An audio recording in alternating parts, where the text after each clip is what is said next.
Саламатсыңарбы? Биз бул сабакта маалыматтарды даярдоону карайбыз, үйрөнөбүз. Обработка данных деп коет. Негизинен бул Power BI'да аналитика түзүүнүн этаптарында эң алгачкы эки этап десек болот. Ошол маалыматтарды Power BI'га көчүрүп алуу, туташтыруу жана маалыматтарды даярдоо ушул эки этабында Power Query деген бөлүгү бар. Power BI'дин ошол Power Query бөлүгүндө жасалат. Биринчи этабы ага деле көп тиешелүү эмес болушу мүмкүн, бирок маалыматтарды даярдоо сөзсүз түрдө Power Query'де болот. Негизинен маалыматтарды даярдоо бул бардык анализге же болбосо жумушка кеткен убакыттын 80%-ын алат да. Мындайча айтканда орточо 80%-ын алат. Бул мындайча айтканда өтө маанилүү бөлүк экендиги жөнүндө өзү эле айтып турат. Биз мурунку сабакта Power BI'га көчүрүп алуу, маалыматты көчүрүп алуу же маалымат базасына туташууну караганбыз. Көчүрүп алгандан кийин биз эң алгач эле эки кнопка чыгат. Ушул загрузить, анан преобразовать данные деген. Загрузить дегенди бассак бардык маалыматтарды көчүрөт. Бирок минусу бар, бир минусу. Бул качан мисалы ашыкча эле кереги жок колонкалардын баардыгын тең көчүрүп алышы мүмкүн да. Ошон үчүн преобразовать данные дегенде мындайча айтканда керектүү бизге колонкаларды, саптарды, ошолорду гана тандап туруп анан көчүрүп алганыбыз туура болот. Демек, муну бастык, маалыматтар көчтү. Мынакей. Өзүңөр көргөндөй, маалыматтар көчкөндөн кийин бул Power Query деп коет мынакей. Ушундай бир жаңы бет ачылат. Бул Power Query деп аталат да. Ушул маалыматтарды тазалоо, даярдоо, баардык иштер ушул Power Query бөлүгүндө аткарылат. Бул жакта маалыматтарды көчүрүп алгандан кийин мындай Power BI өзү эле мындай кээ бир процесстерди өзү аткарып коет. Бул жакта ушул оң тарапта көргөндөй примененные шаги деп турат. Бул деген сөз буга чейин кылган процесстер да. Мисалы ушул 3 процессти өзү кылып койду да, мындай. Мынакей навигация дейт. Анан повышение заголовки деген бул колонкалардын аттарын өзү автоматически коюп койду башына. Анан измененный тип дейт. Бул маалыматтардын түрлөрү болот. Ошолорду тууралап койду да. Мисалы бизде бул возраст деген колонканы карасак, мисалы возраст колонкасында бул сандар да, мындайча айтканда бүтүн сандар. Себеби возрастты бүтүн сандар болот. Бирок ошол эле учурда биз бул сандар менен кошуп же алып нерселерди жасай албайбыз. Демек фильтр кылганга эле керек.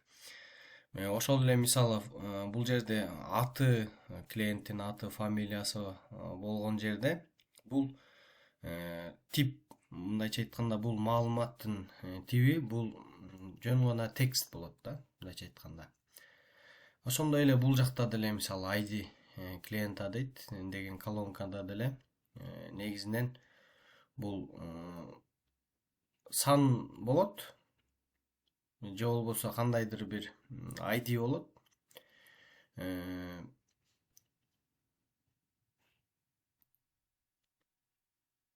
Биз айтып өткөндөй,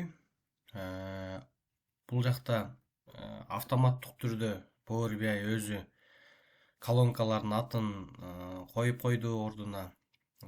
Ошондой эле ар бир маалыматтын, ар бир колонканын маалыматтын түрүн өзү эле автоматтык түрдө коюп койду. Бирок бул кичинекей маалымат болгон үчүн, же болбосо мисалы азыр биздин таблицабыз 8 таблицабыз бар, анан ар бир таблицада аздан эле маалыматтар бар да. Бирок ушул таблицалар мисалы ондогон, жүздөгөн таблицаларга чейин кетип, анан ар бир таблицада мисалы 10 миңдеген саптар, миңдеген саптар болуп калганда, бул нерсени Power BI өзү жасай албай калат да. Ушул колонканын атын жана маалыматтын тибин бере албай калат. Ошол учурда ручной кылганга туура келет. Негизи эле колдон келсе ручной текшерип чыгыш керек. Анан бул жакта айтпадыкпы, жасалган иштерди көрсөтүп турат деп. Мисалы ушуну басып кое турган болсок, бул кайра артка кайтабыз да. Буга чейинки жасалган бир шаг артка түшөт. Ошондой эле мисалы муну да баса турган болсок, эң алгачкы навигация дегенди деле алып койсок болот. Бирок ушул жерден эң алгач биз колонканын атын кандай беребиз, ошону үйрөнөлү деп турабыз. Бул жерден өзүңөр көргөндөй Power Query'де преобразование деген бөлүк бар. Ушул жагын ача турган болсок, эң алгач эле использовать первую строку в качестве заголовков дейт. Бул мындайча айтканда биринчи сапты ошол колонканын аты катары ал деген кнопка да. Ушуну баса турган болсок, ушинтип бизге не кылып берет экен, ачып берет да. Ушинтип ар бир базаныкын текшерип алсак болот. Бул жактар туура эле, мисалы база товаров дейт. Бул деле дээрлик туура эле. Мисалы расходту карасак деле филиал. Буларды автоматтык түрдө Power BI өзү кылып койду. Бул жерде болсо, мисалы колумн 1, колумн 2 деп эле берген да. Демек буга дагы кылышыбыз керек болуп калат экен. Муну басып койсок, ID филиала менен название мындайча айтканда бизде эмненин колонканын аттары болуп калды. Андан кийинки болсо, бизге бул өтө көп жардам бере турган нерсе. Бул мисалы өзүңүздөр көргөндөй, могу жерде мына колонканын эң баш жагында допустимые деген сөз, бул 100% деп турат да. Мындайча айтканда бардык ар бир тилке толук, ар бир квадраттын ичи толук деген сөз да. 100% бардыгында маалымат бар. Чындап эле карап турсак, мынакей маалымат бар.